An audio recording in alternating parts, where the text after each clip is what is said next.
Hello everyone, this is Radhika Chopra. This is my first video on the topic of numerology. I call it the blueprint numerology. It's a little different from what is practiced normally in India. This numerology, I've been practicing it for the last,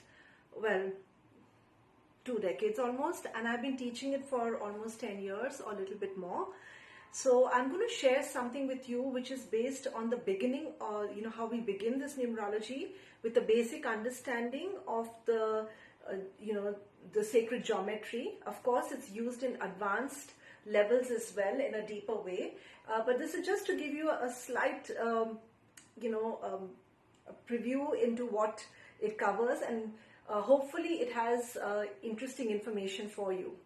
So. Pythagoras always said that God geometrizes. That means that everything is in certain patterns. Like our day is in certain patterns, our season is in patterns. So everything has a certain pattern or a movement.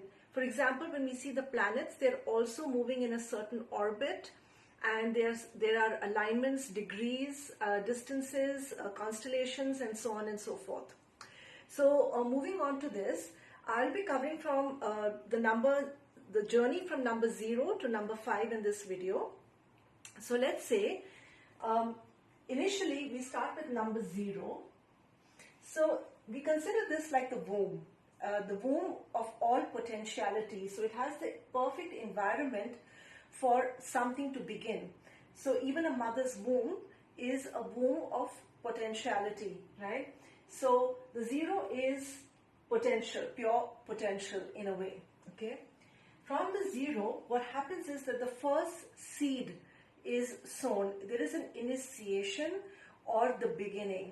So this is a little dot. So this little dot is the number 1. That is the beginning, the initiation, the I am, or I am here, however you want to see it. So this is how the number 1 comes about. So this is individuality, this is the I amness, this is the ego, this is also the beginning of the first soul, the soul separate from the spirit, birthing into life, okay? Then the I am then, kind of splits into 2.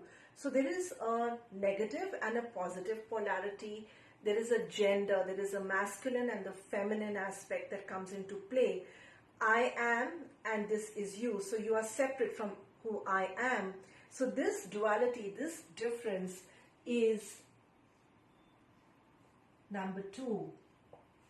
So this is where the I am splits into the difference of who am I. So that difference comes in at 2.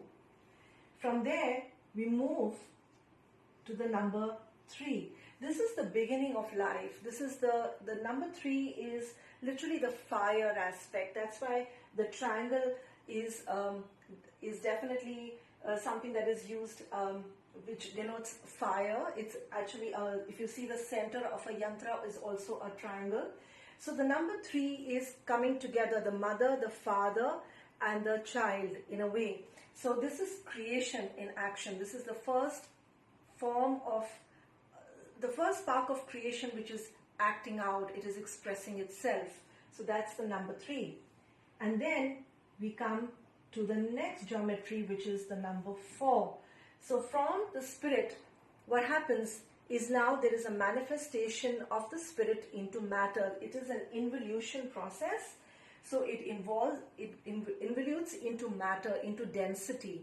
So number 4 is manifestation of the physical body, or the density or matter.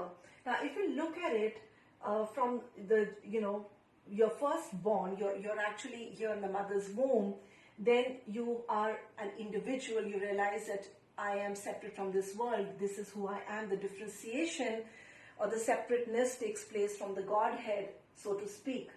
And then we go into relationships. This is me and this is the other. So if you look at it as a stage of life, this is probably where you look for a partner. And number 3 is where you come together with your partner, and then you have a child or you express yourself in a certain way, and then you grow, and it's like the mother, the father, the child, or the Trinity aspect also comes into play at number 3. And then from there, you're the mother, you're the father, the child, and then what do? Look at your life. You start creating a foundation for your family. You start working, you start earning money, you follow a routine. There is a certain discipline. There is going to office, there's going to whatever work, or there is going to school for your children. So there is a routine and a discipline that's followed. I'm not going to look at number 4 as other systems of numerology over here, because they associate number 4 with Rahu, and then of course their understanding of the planet starts to color the way they see number 4. So here, then what we do is we go to the next level, which is the next geometry, which is the number 5. The number 5 is breaking from the routine. It is what you do outside your home. It is where you explore the world through the 5 senses. So it has got to do with exploration. So even what happens is in your daily life, you'll see that once you've gone into a routine, what happens after that is that you want to change, you want to break. So you want a holiday, or your children move out, or you try and do something different in your life. So that's the stage of number 5. So we can see this journey from 1 to 5 in different ways, and I've shared with you, a very small perspective of how we can look at it, whether it is the beginning of man and his journey, or whether you see it in daily life. Through your lifetime, you will see you've gone through all these stages. Okay, so that was the journey from number 1 to 5. I hope you liked it. I'll try to keep it as short as possible, because I know a lot of people don't like long videos. I'm going to continue the next journey from number 5. We go to number 6 and number 9, which is the highest octave of the single digit in numerology. So one of the things that I want to say here before I end this video is that we need to understand the origin of these vibrations as numbers, because we tend to slot things into good and bad numbers, but everything has its place. Everything is pure potential, and it really depends on how we have used it, and we are using it right now, and that's going to determine how it will play out for us in the future. So I hope you enjoyed this video. Thank you so much for watching, and I'll be back with the next set of numbers. Thank you.